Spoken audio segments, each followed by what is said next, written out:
All right, let's continue on with what we started on yesterday, and then we'll go into the new problem of the day, and we'll do it in class together. I know we're kind of off kilter with our schedule right now, but we'll get back on track slowly as the term progresses towards the end, at least.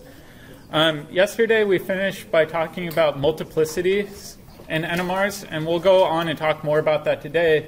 But the take-home message yesterday was that nuclei can be either spin up or spin down in a magnetic field, and it can result in a spin-spin coupling with neighboring nuclei. So I kind of rephrased this a little in my notes from yesterday. And then what we were doing was we were looking at an example molecule, which I have drawn here, and I was asking, how do the neighboring protons that I've labeled B affect the proton that I labeled A? And so we had an example, and we said, well, if we're looking at proton B, it can be either spin up or it can be spin down. And if we think about what that means for the peak for A, that means that that peak for A will actually be split into two equal peaks that are called a doublet, right? So the peak on the left or right could be one that's spin up, the other one will be spin down. So what you're observing isn't two distinct signals, it's actually one signal that's been split, right? And this simply has to do with the neighboring protons that can neither be spin up or spin down. Yep? What about diastereotropic protons? So remember, this HA is only for its own unique set of protons. HB will also be split by HA, and we'll talk more about that later. But essentially, neighboring protons can feel each other as long as they're within 3 bonds. And so we'll see a lot of examples of this. But let's kind of go into the more complicated examples. And this was where we got kind of cut off yesterday. So let's say we've got 2 protons in that HB position. So I'm going to go through and I'm going to label this HA, and I'm going to label these two HB. So now if we look at HB, we've got 2 different protons we need to pay attention to, right? And HB can be either spin up or spin down. So let's make a list of possibilities for the spin states for HB. So up here we said that HB could be spin up or spin down. There's only one proton. What if both HBs are spin up? That's one probability, right? So we could be adjacent to 2 HB protons that are both spin up. So I'm going to box these and say that's one probability for that set of 2 HB protons. What's another probability? Both down. What's another one? Up and down. Up and down, right? So we could have one of them go up, the other one go down. Or, conversely, it would be equally probable to have one down and the other up. Yep, exactly. And then the last one we said would be both down. The net effect of that center one is going to be the same, right? Spin up, spin down, or spin down, spin up. Same net result, but essentially if we're looking at the probability of these situations, our ratio is going to be 1 to 2 to 1, right? So we've got essentially a 25% probability of them both being spin up. We've got a 50% probability of it being spin up or spin down. And then we've got a 25% probability of them both being spin down. So if we think about this, what do you think the peak will look like? We said up here that we've got 50-50 probability and it will split into a doublet. What do you think this peak might look like if we're splitting even further? Yeah, a triplet. What's A doing during all this? So this is what's affecting A. So if you've got neighboring protons that are both spin up, that'll cause a little peak on one side. If you've got spin up, spin down, that'll cause a peak in the center. And then both down will cause a peak on the other side. This is what's going to cause on A. Mm-hmm. So the A signal, for example, will look something like this. And this is called a triplet. Oftentimes people will just call this T in parentheses like that. And this will be our peak for HA.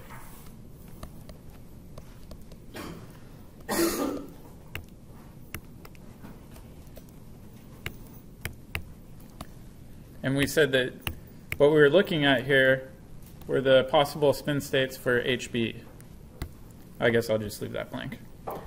So we can get these peaks getting split into a variety of different peak shapes. We can observe a doublet when we've got one neighboring proton. We can observe a triplet when we've got two neighboring protons. What do you think if we have three? Yeah, it has its own special name. So let's go through and do the example for that one. So this time we'll have our proton over here, carbon, carbon.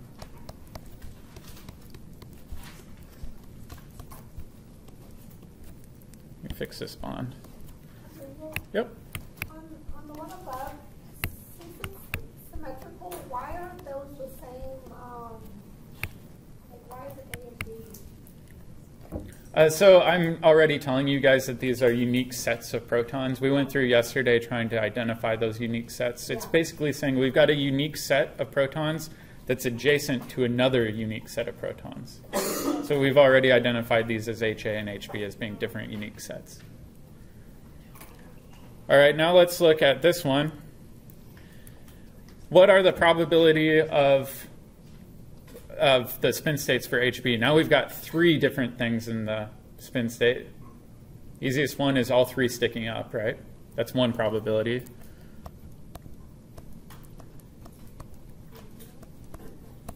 So all three of those HBs can be spin up. Alternatively, we could have two up and one down, right? So I'll do two up, one down. Or we can get two up, one down doing a variety of different permutations, right? So we could have up, down, up. Or we can have down, up, up.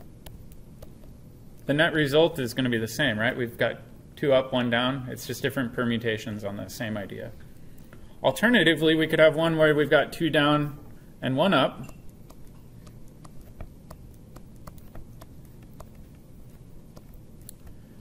Or it could be down, up, down. Or last but not least, we could have up, down, down. Same idea. In that next column that we just made, we have two that are down, one that are up, just in different orientations. And then the last one will obviously be all three down. So the ratio here should be what? 1, 3, 3, 1. Yeah, exactly. So if we look at our peak, it should be split into a 1 to 3 to 3 to 1. And I heard somebody say they thought it should be split into a peak that's 4. We can see that the probabilities are showing that it's being split into a peak of 4. And the ratio of that peak should be 1 to 3 to 3 to 1. So the peak for HA is going to look a little bit like this, where the interior two are going to be much taller than the outer two. And this is called a quartet.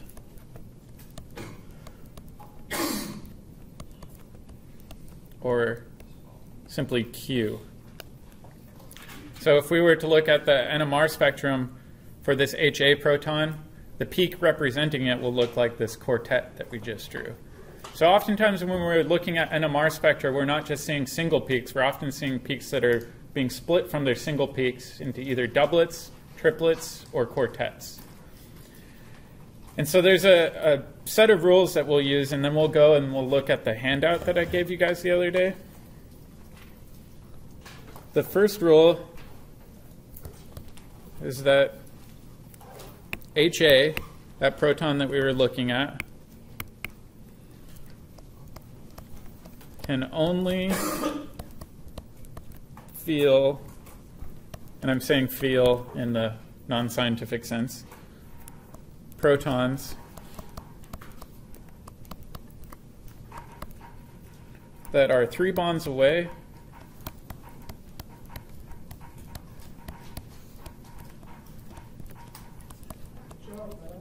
or closer. So if we go beyond 3 bonds away and we look at the protons the next furthest away, that's too far away. It can't actually feel the spin states for protons that are that far away. The other thing that's very important to remember is that HA can't be split by other HAs.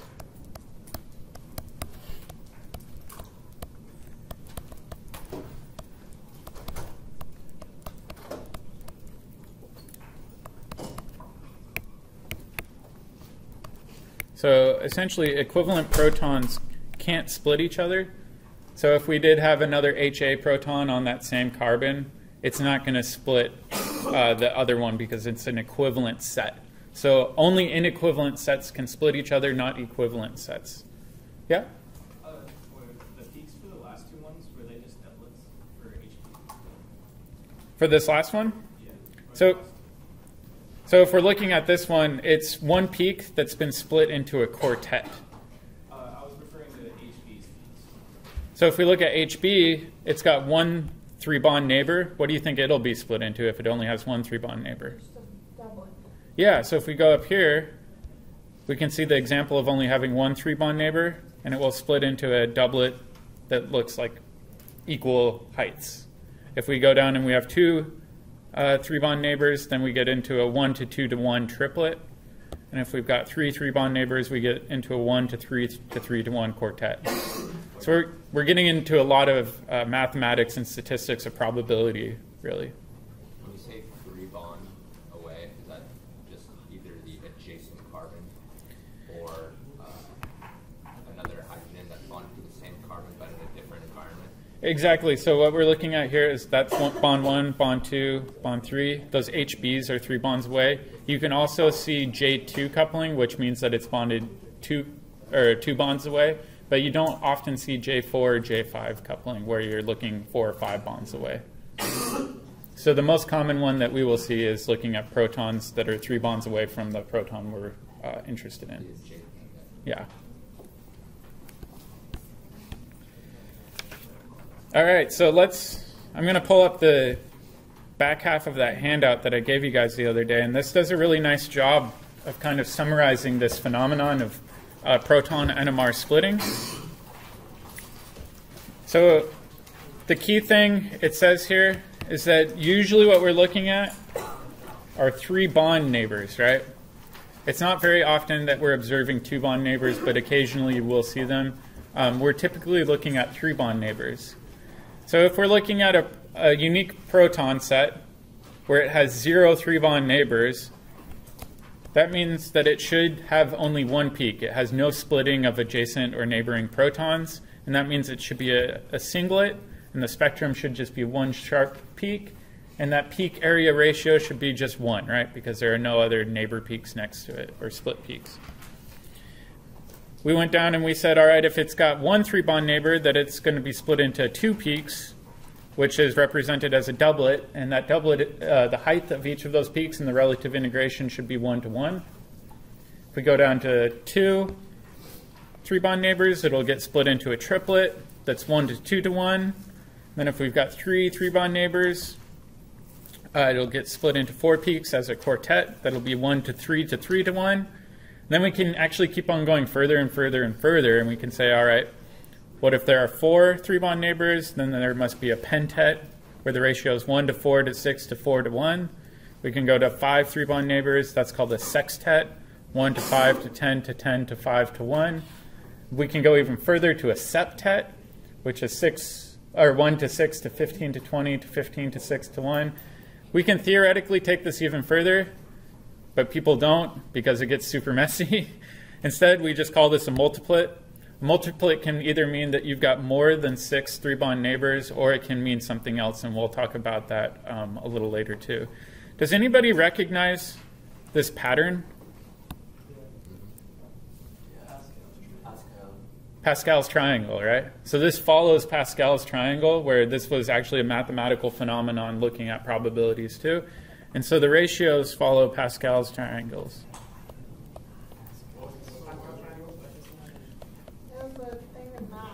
It was a thing in math, yes.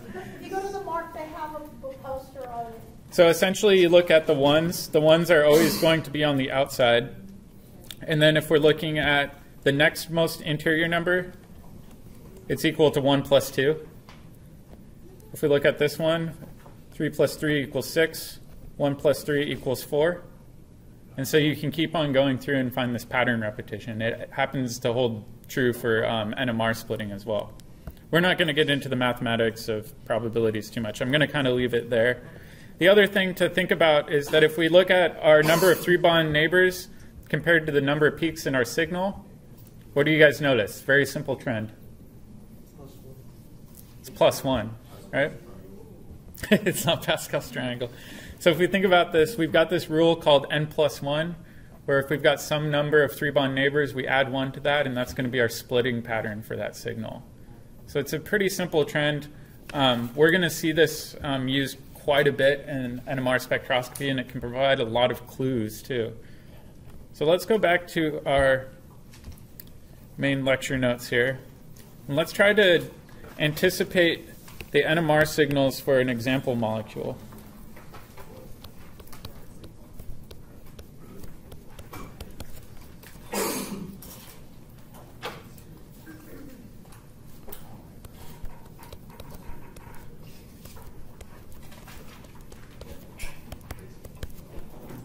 So I'm going to draw my favorite alcohol, ethanol.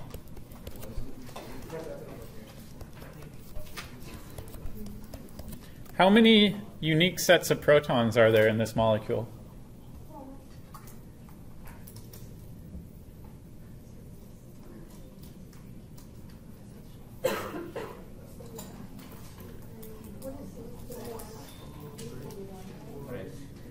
Three, right?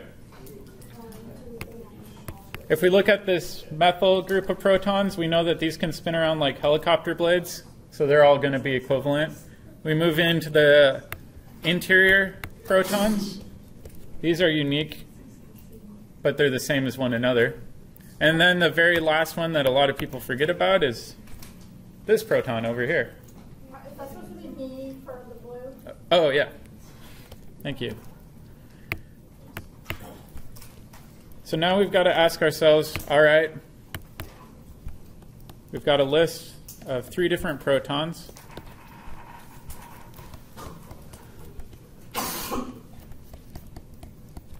And I'm going to do integration and splitting.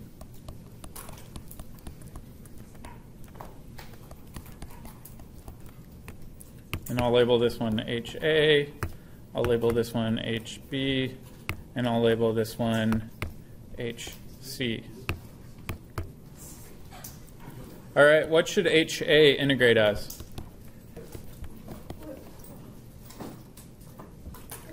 At least relative integration. So if we're looking at the area underneath the peak and we're comparing HA to HC, should HA be bigger or smaller than HC? Bigger. Bigger. How much bigger?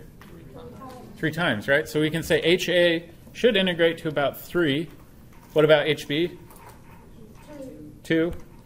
And what about HC? 1. All right. The ratio can be used to represent the ratio of the number of protons. It's not an absolute number, right? This could be 300 to 200 to 100. The integration is just telling you that ratio of HA to HB to HC protons. All right, let's look at HA. What should the splitting pattern be if it has 2 3-bond neighbors? Triplet.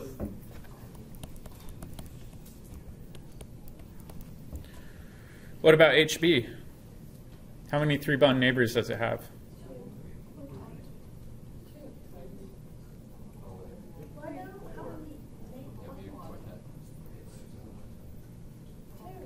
So if we're looking at HB and we count over, 3 bonds away. I could say 1, 2, 3. So HA is 3 bonds away. Oh. Oh, so it's just 1. But what about the HC? Is it also split by HC? This is one of the weird exceptions in chemistry that drives people nuts. We don't go through non-carbon atoms when we're looking for 3-bond neighbors. So weird example. And it's something that makes a lot of people angry. Occasionally you do sometimes see it, but very rarely. So don't go through non-carbon atoms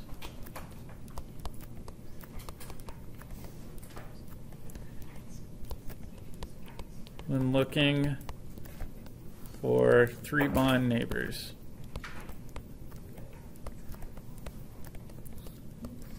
All right, so now if we're looking at HB, how many 3-bond neighbors does it have, if we follow that rule? Well, there are 3 HA protons.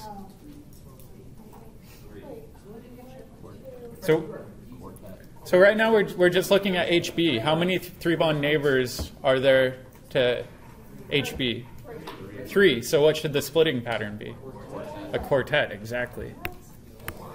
So if we're looking at just these HB protons, which I've circled in blue, we can't go through that oxygen when we're looking for 3-bond neighbors, but we can go to the left, and we can look at that methyl group, and we could say there are 3 protons there.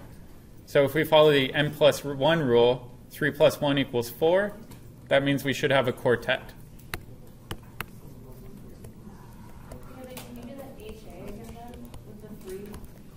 So let's look at HA again. So if we've got HA and we're counting 3 bonds away, there are 2 HBs, right? So it's got 2 3-bond neighboring protons. So if we do n+1, 2 + 1 is 3, that should be a triplet.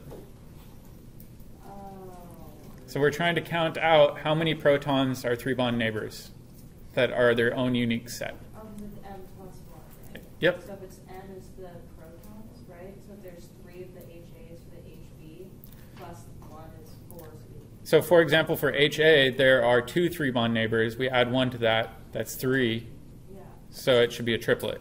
If we're looking at HB, there are 3 3-bond neighbors. Plus 1 is 4, so it's going to be a quartet. Exactly. What about HC? How many 3-bond neighbors are there? 0. 0, because we can't go through a non-carbon atom. So what should this split as? Singlet. Singlet.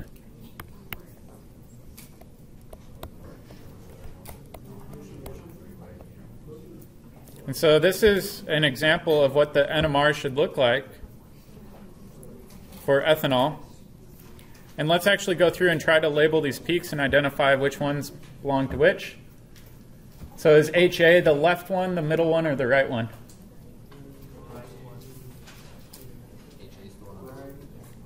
On the right. Yep.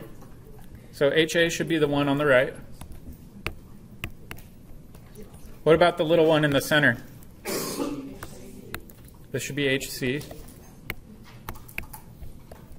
And the last one obviously has to be HB. And so we can actually see these peaks, their splitting pattern. And then if we're looking at the relative integration, we can see that HA is about 3 times as big as HC, and HB is about twice as big as HC. And we can use a computer program to actually measure the area underneath each of these signals. But this is exactly what an NMR spectrum looks like, and it's how we go about interpreting it. Is first we find the unique set of protons, which we have to determine the unique chemical environments. Then we anticipate the integration ratios. Then we have to anticipate splitting pattern. And then the very last thing we have to do is analyze this guy down here, the ppm, which means parts per million. And we have to anticipate, is this going to be more left or more right? Where is it going to lie on this scale? And so we have one last thing that we have to interpret that's very important.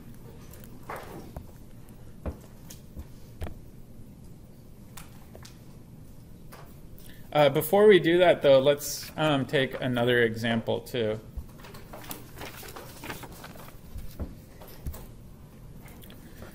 And this, I know, may make some of your heads hurt, but it'll make more sense as we see it more often.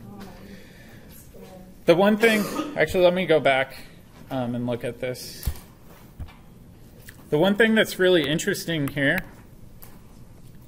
is that if we look at the gaps between the peaks, they're roughly the same distance there, right? So if we look at the gap between each peak in the quartet and we compare it to the gap between each peak and the triplet, they're going to be the same exact distance. And so what we call this is the same coupling constant.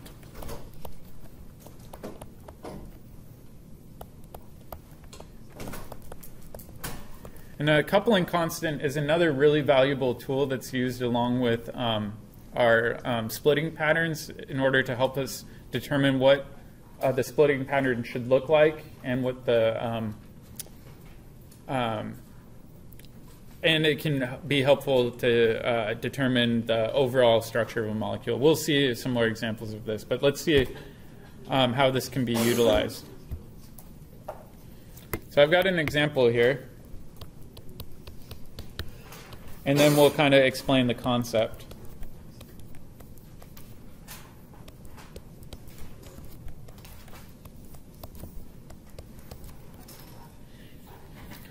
How many unique sets of protons are there on this molecule? Two, right? So we can go through and we can say, all right, the one on the left we'll just label as HB. The one on the right we'll label as one on the left will be HA, the one on the right will be HB. The interesting thing to think about is that HA can split HB, right? So if we're looking at HA and we're asking how many 3-bond neighbors are there, we know HB is a 3-bond neighbor, so HB can split it into what signal? So what will HA be observed as? Yeah, it's got one 3-bond neighbor. We do 1 plus 1, means it's going to be 2. So this will be a doublet. And then HB splits HA into a doublet as well.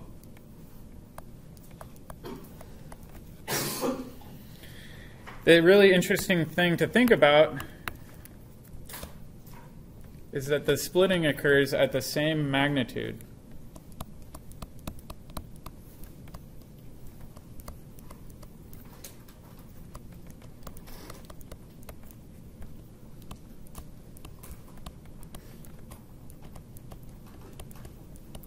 And what I mean by this is if we think about the peak for HA, we know that it's going to be a doublet. Let me do a good job with this one.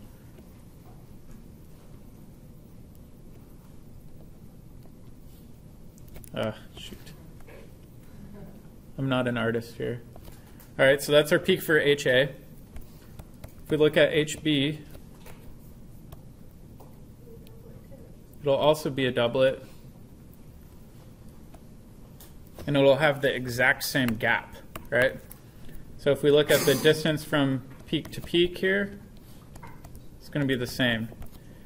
What we'll call this is a J value, so I'll call this JAB, which means that it's the signal for proton A as it's split by proton B. And then we can say JBA, right? So it's the exact same magnitude. That distance is going to be the same. Yep.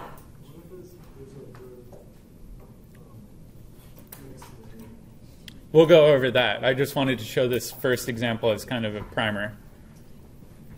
So the key thing is that it's got the same gap. Does that make sense?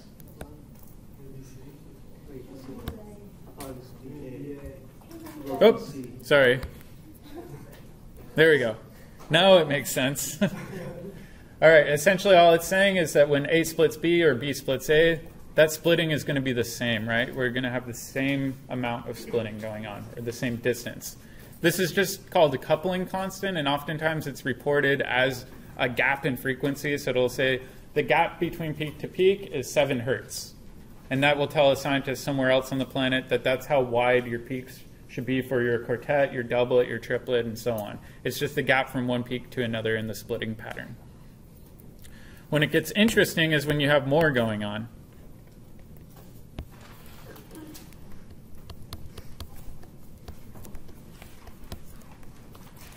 So let's take a more challenging one.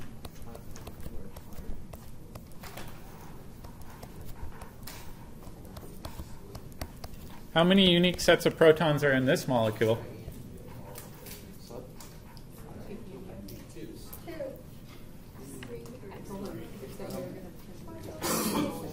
All right, so a lot of people goof on this one. We've got HA and HB, but is that remaining proton the same as HB?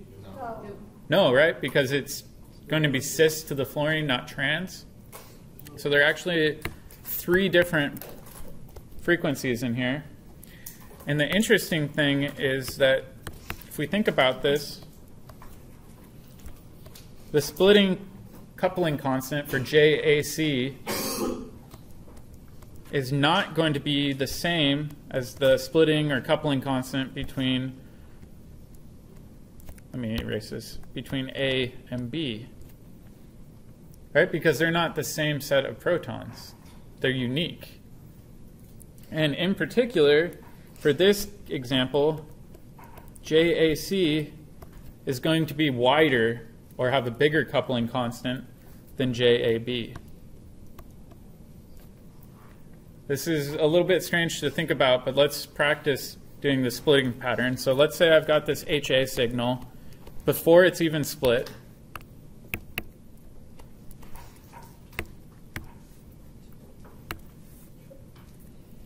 And I'm going to say that this signal is going to be this intensity. And it's going to be first split by that HC proton into a doublet, right? Because that's its own unique 3-bond neighbor, so that's going to split it into a doublet. So what I'm going to do is have this get split into a doublet. And if you look at the relative peaks, they're going to be half as strong, right? We're taking one signal and splitting it into doublets, so it's going to be half as strong.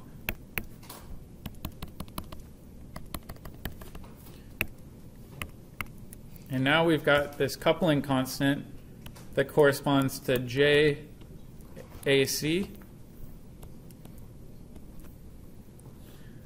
But there's another proton that's also splitting A, right? HB is also splitting it. And it's going to try to split the remaining signals into 2 new doublets, which is weird to think about. So if we go down,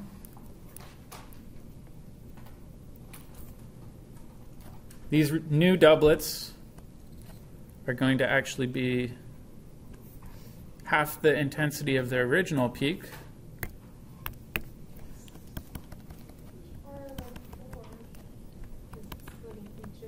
It's going to split the doublet into a new set of doublets. So each of the peaks that was in that original doublet is now being split again into 2 new doublets.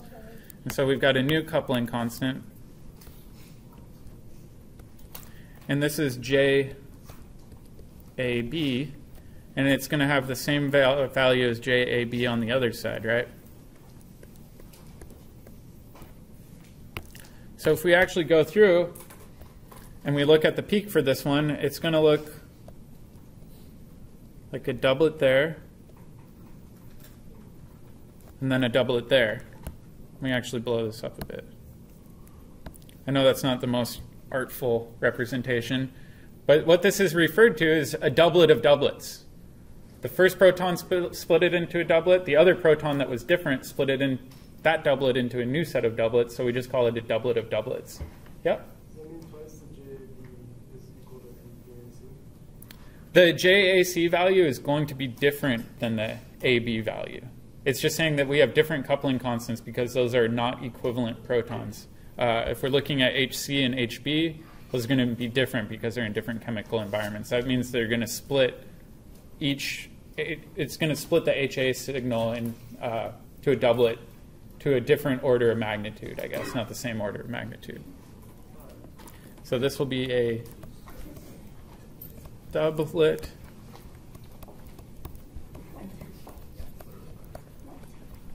of doublets.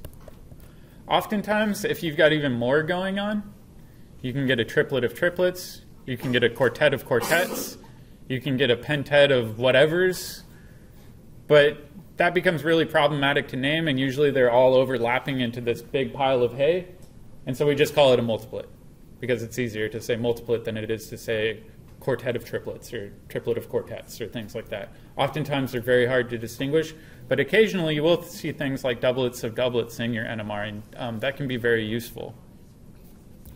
I know this is kind of an abstract concept, but the more we practice it tomorrow with our problem set, we'll get used to seeing these splitting patterns, and it'll make a lot more sense.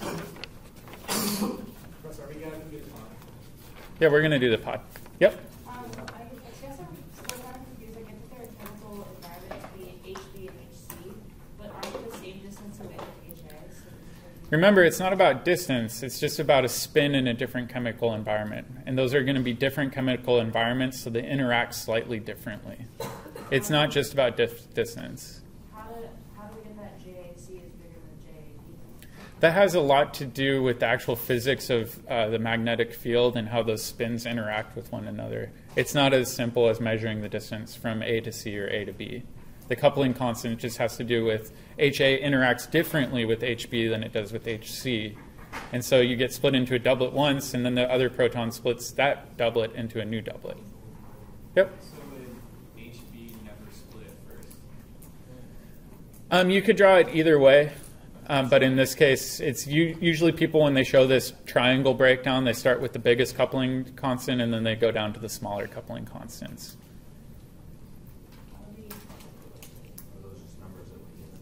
I would give you something like a coupling constant. Alternatively, if I asked you to give a signal for HA, you could say, well, it's got two different sets of 3 bond neighbors. There's one proton in each set. So we're going to get one doublet that gets split again into another set of doublets. So it'll be a doublet of doublets. So I may ask you to interpret these signals. Otherwise, if I asked you to make a map like this, I would give you the coupling constants. It'd be too hard to predict. Yeah. So you would tell us which one's bigger? Yeah, I would tell you which one's bigger. If you take a master's level chemistry class, there are actual rules you can use to predict, but we're not going to even touch that. Dr. Eagle, you should give us an extra credit final review. Yeah. That way we get a study for the final and get extra credit. That'd be fun. I'm with Adrian on that. I like that idea. All right, the last thing we said we need to interpret is where on the spectrum the signals show up. Are they closer to 0? Are they closer to that 15 side? And this is called chemical shift or resonant frequency.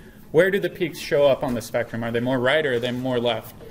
And this has a really strict definition. So chemical shift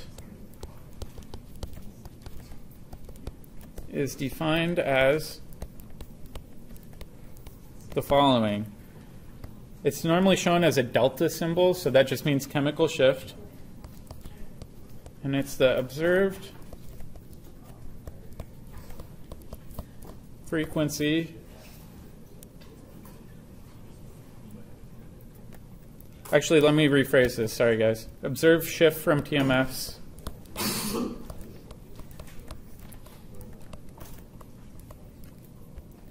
in hertz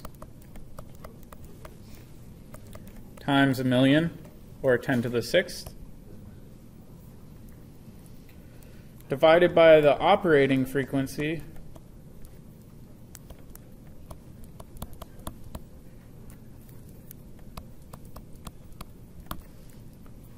of the specific NMR in hertz. So for example, the NMR that we have upstairs is 60 megahertz. So that bottom one would be 60 times 10 to the 6th. You may go to another university where they have NMRs as big as 900 megahertz, and those are the really big guys. But ultimately, chemical shifts are all standardized based on the relative frequency compared to TMS. And the question is, well, what is TMS?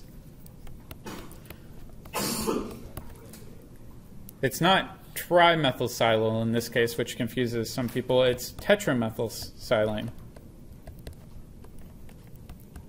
So this was just picked as a standard.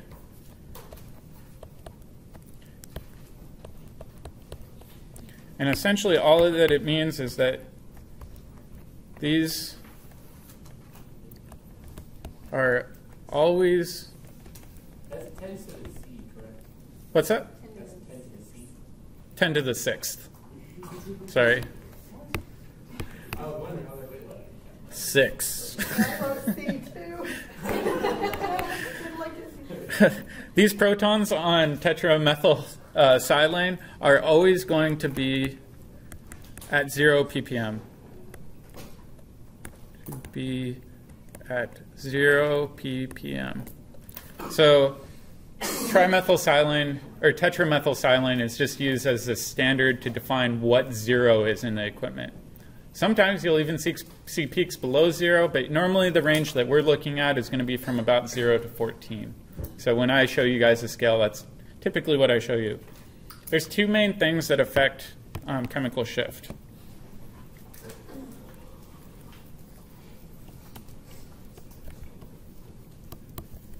Two main properties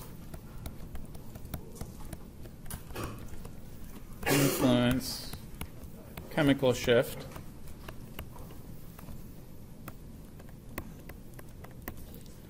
Let me move this down and then I'll talk about that next. The first one is polarity. So if we've got our scale of ppm from 0 to 15, the more polar peaks are going to show up more to the left at the higher number, and the more non-polar peaks are going to show up on the right. So more non-polar. And then up here will be more polar. The next one gets a little bit crazy, but I'll do my best to explain it. It's called the anisotropic effect. Let me move this up.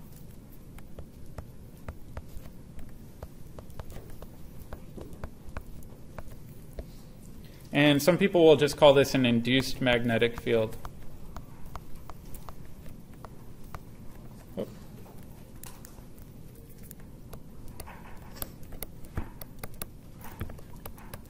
And instead of drawing this out, I'm just going to show you guys this picture of benzene.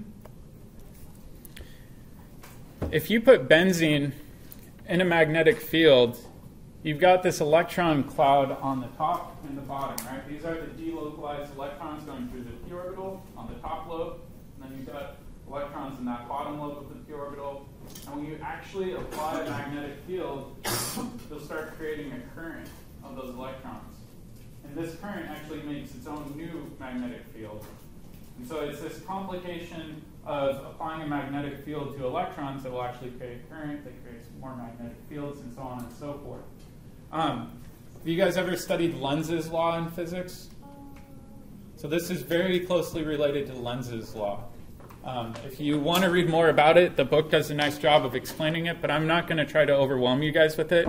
Essentially, the take-home feature for this, at least for an intro-level organic chemistry class, is if we look at aromatic systems where we've got this cloud of electrons on the top and bottom of a ring like a benzene, these show up typically in the range of 9 to 6 ppm.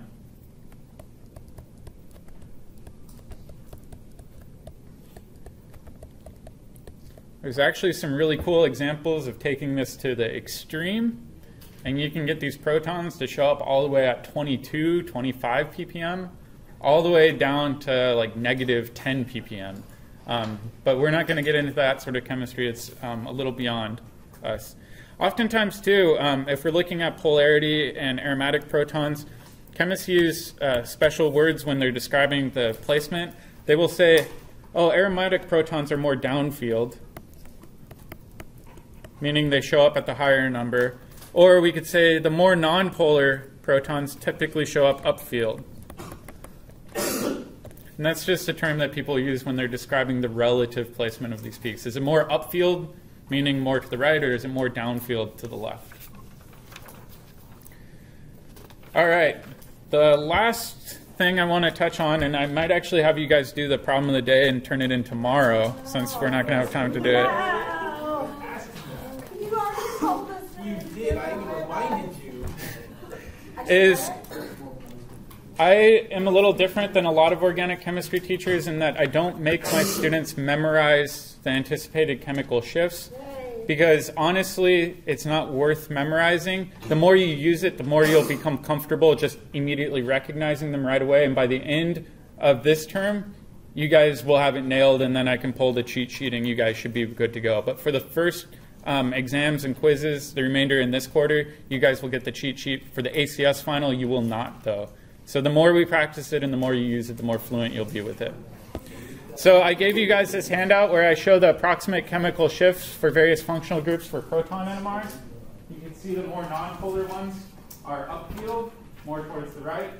The more polar we get, like we add on alcohol, we end up going downfield. We've got our aromatic protons, and then our alkenes kind of in the middle here. And then we've got aldehydes and carboxylic acids all the way downfield. So this is a really useful guide. You guys will have it for exams and quizzes and whatnot.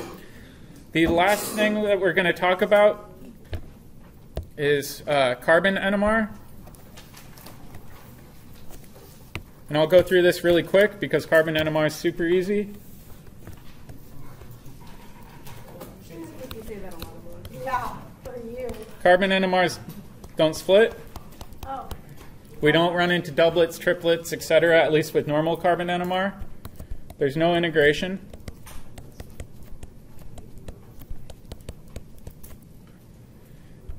It will tell you the unique number of carbons, or unique number, or unique sets of carbons.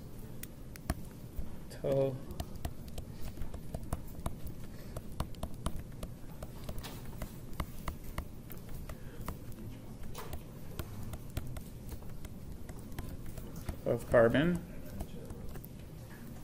And then the chemical shift can be correlated to functional groups.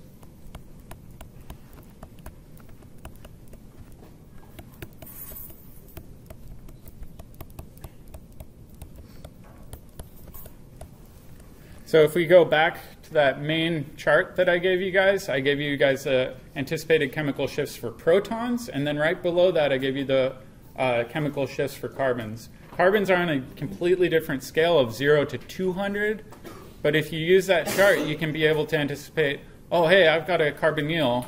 Specifically, I've got a ketone. This should show up close to 180. And so you can use that with your carbon NMRs to interpret them. But carbon NMRs are very useful, but a lot easier to interpret. So try to work on your problem of the day and bring it in tomorrow. We'll go over that, and then we'll do a bunch of practice problems because this is the type of stuff you've got to do over and over again to really become comfortable with it.